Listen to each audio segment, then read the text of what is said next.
प्रेमी अपनी प्रेमिका को जाहिर में मिलना पसंद नहीं करेगा, वो हमेशा एकांत में मिलना पसंद करता है। इस तरह से भक्त है वो भगवान को कभी जाहिर में नहीं मिलते, वो एकांत में ही मिलते हैं।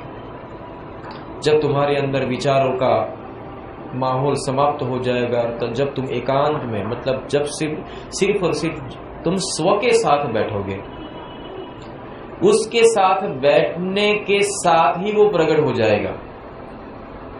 कैसे बताऊं? चारों ओर यहां भरपूर पानी, यहां चारों ओर भरपूर हवा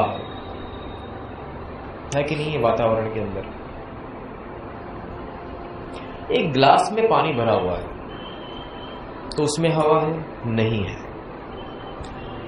जैसे जैसे आप ग्लास को खाली करते जाते हो, हवा उसके अंदर चली जाती है बिना कुछ कहे, और जैसे आखिरी बूंद निकल गई, पूरा का पूरा ग्लास हवा से भर जाता है बिना कुछ कहे। इस तरह से जैसे ही तुमने अपने दुर्विचार और मन को खाली कर दिया, तुरंत ही परमात्मा का प्रवेश ऑन द स्पॉट हो जाएगा। तुम्हें कुछ करने की जरूरत ही नहीं, तुम्हें तुम्हारा काम करना है। तुम्हें क्या काम करना है? घर को साफ करो, मन को साफ करो, वो अंदर प्रवेश कर जाएगा। पर तुम अब एमसिल से या फेविकॉल से या सिलिकॉन से या एरेडाइट से तुमने मन को चिपका के रखा है, तो फिर प्रॉब्लम तुम्हारा है। कभी कभी आप देखना, दिवाली की जब आप सफाई करते हो तो उसमें घर में बहुत सारा कचरा या तो अननेसेसरी सामान भी होता है। आप अपने मन को देखो, जब कचरा निकालते तो कचरे में भी 3-4 वस्तु आपको ऐसे ही मिल जाती, नहीं इसको तो मैं नहीं निकालूंगा, भले कचरा ही सही पर ये मेरे काम का है, कभी काम लगेगा, उसको साइड में रख देते हो। भले ही 2 साल तक उसका उपयोग ना करो, उसको संभाल के रख देते हो, इसको नहीं निकालने दूंगा। बस ऐसा ही कुछ है कि जब मन को खाली करने जा रहे हो तो उस अवस्था में आप मन को पूरा नहीं खाली करते हो। कुछ कुछ जड़ संज्ञाएं जो होती है उसको आप अपने अंदर धारण यथावत रखते हो, और वही तुम्हारे आध्यात्मिकता के पतन का कारण बनती है। इसलिए तुम आध्यात्मिक नहीं बन पाते। जैसे एक बिगड़ा हुआ आम पूरी टोकरी को बिगाड़ता है, इस तरह से ऐसे कुछ 1-2 संज्ञा वाली भी जड़ मान्यताएं और तुम्हारे मन की मान्यताएं जब तुमने पकड़ के रखी, वो तुम्हारी आध्यात्मिकता के पतन का कारण बनती है। इसीलिए बहुत सुंदर बात करता हूं, इस मार्ग पे चलना है तो बुद्धि का पूर्ण त्याग करें, मन का पूर्ण त्याग करें। इसमें पूर्ण ही चाहिए, 24 कैरेट गोल्ड चाहिए, दैट्स ऑल। थोड़ा सा भी मन नहीं चाहिए। अगर थोड़ा सा भी मन है उसको अपूर्ण कहा जाता है। और जो अपूर्ण है, जैसे थोड़ा सा ग्लास में अब इतना सा ही पानी है, ज्यादा नहीं है, तो भी ग्लास में ऐसा ही कहा जाएगा पानी है। जब तक पूरा पानी खाली नहीं हो तब तक कोई कहेगा हवा है।